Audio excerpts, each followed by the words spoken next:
ഇന്നത്തെ റെസിപ്പി നമ്മളൊരു കുഴലപ്പത്തിൻ്റെയാണ് കേട്ടോ. അപ്പോൾ ഒരു മുറി തേങ്ങ, ഒരു 1.5 ടേബിൾ സ്പൂണോളം ചെറിയ ജീരകം, ഒരു 10 അല്ലിയോളം വെളുത്തുള്ളി എടുത്തിട്ടുണ്ട്. പിന്നെ നമ്മൾ ചെറിയ ഉള്ളിയാണ് കുറേ ചേർത്തിട്ടുണ്ട്. ഒരു 15-20 എണ്ണത്തിനോട് അടുത്തുണ്ടാവും കേട്ടോ. പിന്നെ നമ്മളിതെല്ലാം കൂടി മിക്സിയുടെ ജാറിലേക്ക് ഇട്ടിട്ട് ഒന്ന് നമ്മൾ ചതച്ചല്ല നന്നായിട്ടൊന്ന് അരച്ചെടുക്കുന്നുണ്ട്. എൻ്റെ മൂക്കൊക്കെ നന്നായിട്ട് അടഞ്ഞിരിക്കുകയാണ്, പനിയുടെയൊക്കെ ഒരു ബുദ്ധിമുട്ടായിട്ട് തോന്നുന്നുണ്ട്.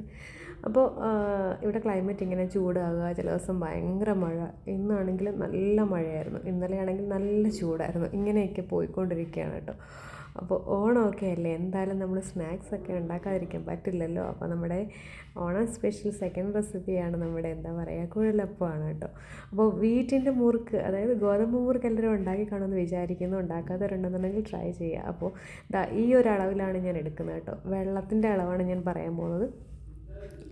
ഞാൻ ഈ അളവിന്, അതായത് വെള്ളം എടുക്കുന്നത്, അതായത് നമ്മൾ പൊടി എടുക്കുന്നതിൻ്റെ അതേ അളവിൽ തന്നെയാണ് ഞാൻ വെള്ളവും എടുത്തിരിക്കുന്നത് കേട്ടോ.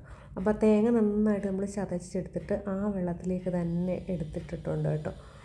ഇപ്പോൾ ഒരു 3 കപ്പ് പൊടി എടുത്തിട്ടുണ്ടെങ്കിൽ 3 കപ്പ് തന്നെ വെള്ളം ഞാൻ എടുത്തിട്ടുണ്ട്. എന്നിട്ട് അതിലേക്ക് നമ്മൾ ആ അരച്ച പേസ്റ്റ് എല്ലാം കൂടി അങ്ങ് ഇട്ട് കൊടുക്കുകയാണ്. ആവശ്യത്തിനുള്ള ഉപ്പും 1 ടേബിൾ സ്പൂൺ ഓയിലും കൂടി ഒഴിച്ചു കൊടുത്തിട്ടുണ്ട് കേട്ടോ. എന്നിട്ട് നല്ല രീതിയിൽ അങ്ങോട്ട് വെട്ടിത്തിളപ്പിക്കുന്നുണ്ട്. നല്ല വെട്ടിത്തിളച്ച് വരുന്ന സമയത്തേക്കാണ് നമ്മൾ ഇടിയപ്പത്തിനൊക്കെ മാവ് കുഴക്കില്ലേ, അതേപോലെ തന്നെ സ്റ്റൗ ഓഫ് ചെയ്യാതെ തന്നെ സ്റ്റൗവിൽ വെച്ച് തന്നെ നല്ല രീതിയിൽ അത് മിക്സ് ചെയ്തെടുക്കണം നമ്മളെ. അപ്പോൾ അരിപ്പൊടി ഇവിടെ കിട്ടാത്ത കാരണം ഞാൻ ഇവിടുത്തെ നമ്മുടെ പച്ചരി, ഇവിടുത്തെ അരിയാണ് വാങ്ങിച്ചത് കേട്ടോ. ആ അരി വാങ്ങിച്ചിട്ട് നന്നായിട്ട് കഴുകി ഉണക്കി ഞാൻ മിക്സിയുടെ ചെറിയ ജാറിലിട്ട് പൊടിച്ചെടുത്തതാണ്.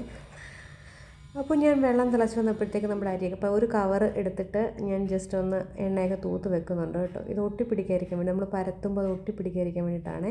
ഇതുപോലെ ഒരു പ്ലാസ്റ്റിക്കിൻ്റെ ഷീറ്റ് എടുത്തിട്ട് ഇങ്ങനെ ഒന്ന് എണ്ണയൊക്കെ തൂത്ത് മാറ്റി വെക്കുന്നുണ്ട്. അപ്പോൾ നമ്മൾ ആ സമയത്ത് അതവിടെ കിടന്ന് തിളച്ചോളൂ. അപ്പോൾ നല്ല രീതിയിൽ വെട്ടിത്തിളയ്ക്കണം, അതായത് ആ തേങ്ങയുടെ പാലൊക്കെ നന്നായിട്ട് ഇളകി ഇങ്ങനെ വരണം കേട്ടോ.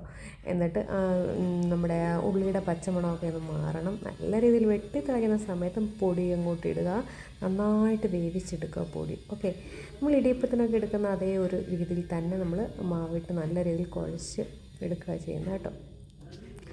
ഞാൻ കുഴലപ്പമൊന്നും നേരത്തെ ഉണ്ടാക്കിയിട്ടില്ല, ഫസ്റ്റ് ടൈമാണ്. പക്ഷേ എനിക്ക് ഈ കുഴലപ്പമൊന്നും കടയിൽ വാങ്ങിക്കുന്ന അത്ര അങ്ങോട്ട് ഇഷ്ടമല്ല. കാരണം എന്ന് വെച്ച് കഴിഞ്ഞാൽ ഒരു ടേസ്റ്റ് ഇല്ല, ഈ ചെറിയ ഉള്ളിയൊക്കെ ചേർക്കുമ്പോൾ ഉള്ള ഒരു ടേസ്റ്റ് ഉണ്ടല്ലോ, അതങ്ങോട്ട് കിട്ടാറില്ല. നമ്മൾ വീട്ടിലുണ്ടാക്കുകയാണെന്നുണ്ടെങ്കിൽ നമ്മൾ കൂടുതലായിട്ട് ചേർക്കാറില്ല അതൊക്കെ. അപ്പോൾ അതിൻ്റെ ഒരു നല്ല തനതായിട്ടുള്ളൊരു ടേസ്റ്റ് കിട്ടണമെന്നുണ്ടെങ്കിൽ നമ്മൾ തന്നെ ഉണ്ടാക്കണം കേട്ടോ. ഇപ്പോൾ ഞാൻ ഏകദേശം ഒരു 2 കപ്പ് പൊടി ഇട്ട് കൊടുത്തിട്ടുണ്ട് കേട്ടോ. 2 കപ്പ് മതിയായിരുന്നു എനിക്ക്. ഞാൻ 3 കപ്പ് വെള്ളം തിളപ്പിച്ചായിരുന്നു പക്ഷേ കേട്ടോ. ഞാൻ കാണിച്ച ആ ഒരു ടംബ്ലറിനാണ് ഞാൻ 3 കപ്പ് വെള്ളം തിളപ്പിച്ചിട്ടുണ്ടായിരുന്നു. നന്നായിട്ട് വെട്ടിത്തിളച്ച് ഏകദേശം കുറഞ്ഞ് വന്നപ്പോഴാണ് നമ്മൾ ആ പൊടി 2 കപ്പ് പൊടിയുടെ ആവശ്യം ഉണ്ടായിരുന്നുള്ളൂ. അപ്പം നിങ്ങൾ എടുക്കുന്ന ക്വാണ്ടിറ്റിയുടെ അനുസരിച്ച് ഈ സാധനങ്ങളൊക്കെ ഒന്ന് കൂട്ടിക്കോണം കേട്ടോ. ഇപ്പോൾ ഇത് നല്ല രീതിയിൽ തേങ്ങയും ഉണ്ട്, ഉള്ളിയൊക്കെ ഉണ്ട്, നല്ല ടേസ്റ്റായിരുന്നു. കാര്യം എന്ന് വെച്ച് കഴിഞ്ഞാൽ നല്ല രീതിയിൽ തേങ്ങയും ഉണ്ട്, ചെറിയ കുഞ്ഞുള്ളിയും വെളുത്തുള്ളിയൊക്കെ നല്ല ടേസ്റ്റായിരുന്നു. ഈ ഒരു രീതിയിൽ നിങ്ങൾ ഉണ്ടാക്കുകയാണെന്നുണ്ടെങ്കിൽ ഇതിൻ്റെ ആ ടേസ്റ്റ് നിങ്ങൾക്ക് നന്നായിട്ട് ഇഷ്ടപ്പെടും. കാര്യം എന്ന് വെച്ച് കഴിഞ്ഞാൽ നമ്മൾ പുറത്തുനിന്ന് വാങ്ങിക്കുന്ന കുഴലപ്പം ഭയങ്കര ക്രഞ്ചിയൊക്കെ ആണെന്നുണ്ടെങ്കിൽ, പക്ഷേ അത് വായി വെച്ച് കഴിഞ്ഞാൽ അത്ര ടേസ്റ്റൊന്നും കാണത്തില്ല. അപ്പോൾ പിന്നെ നമ്മൾ കുറച്ച് എള്ളും കൂടി ചേർക്കുന്നുണ്ട് കേട്ടോ.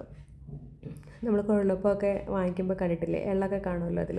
ഇനിയിപ്പോൾ എള്ളൊന്നും ഇല്ലെങ്കിലും കുഴപ്പമൊന്നുമില്ല, സംഭവം നല്ല ചൂടാണ് കേട്ടോ, നല്ലതായിട്ട് വേവിച്ചെടുത്ത മാവല്ലേ. ഇനി നമ്മൾ കനം കുറച്ച് വേണമെങ്കിൽ പരത്തിയിട്ട് നമ്മുടെ കയ്യിൽ വെച്ചിങ്ങനെ ഒട്ടിച്ചിങ്ങോട്ട് ഇട്ടാലും കുഴപ്പമൊന്നുമില്ല. പിന്നെ ഞാൻ ഈ പറയുന്ന പോലെ തന്നെ ചെയ്യണമെന്ന് നിർബന്ധമൊന്നുമില്ല, ഇതേ ഷേപ്പിൽ തന്നെ പരത്തി, അതൊക്കെ ഓരോരുത്തരുടെ ഇഷ്ടമല്ലേ. ഞാൻ ഈ ടേസ്റ്റിൻ്റെ കാര്യം പറഞ്ഞത്, സംഭവം നല്ല അടിപൊളി ടേസ്റ്റ് ആയിരിക്കും കേട്ടോ. ഈ ഒരു രീതിയിൽ തന്നെ നിങ്ങൾ ഉണ്ടാക്കുകയാണെന്നുണ്ടെങ്കിൽ നല്ല ടേസ്റ്റ് ആയിരിക്കും. അപ്പോൾ ഒരു ചെറുനാരങ്ങ വലുപ്പത്തിൽ എടുത്തിട്ട് നമ്മൾ ആ കവറിലേക്ക് വെച്ചിട്ടുണ്ട് കേട്ടോ. എന്നിട്ട് കവറിൻ്റെ ഒരു സൈഡ് അങ്ങ് മടക്കി വെച്ചിട്ട് ചെറിയൊരു പാത്രം വെച്ച് നല്ല രീതിയിൽ അങ്ങോട്ട് പ്രസ് ചെയ്ത് കൊടുക്കുക. ഓക്കെ, ഈ ഒരു മെത്തേഡിൽ വേണമെങ്കിൽ ഉണ്ടാക്കാം. അല്ല എങ്കിൽ നമുക്ക് പരത്തുമ്പോൾ ഒട്ടി പിടിക്കാൻ സാധ്യതയുണ്ട്, അതിനാണ് ഈ കവർ നമ്മൾ വെക്കുന്നത്. കൈവച്ച് പരത്തുമ്പോൾ ഒരുപാട് കട്ടിയായി പോകും. ഇതും കുറച്ചൊക്കെ കട്ടി വരുന്നുണ്ട് നടുക്ക് ഭാഗം വെച്ചിട്ട്. അപ്പോൾ നല്ല രീതിയിൽ കട്ടി കുറഞ്ഞ് വേണമെന്നുണ്ടെങ്കിൽ നല്ല പ്രസ് ചെയ്ത് കൊടുക്കണേ.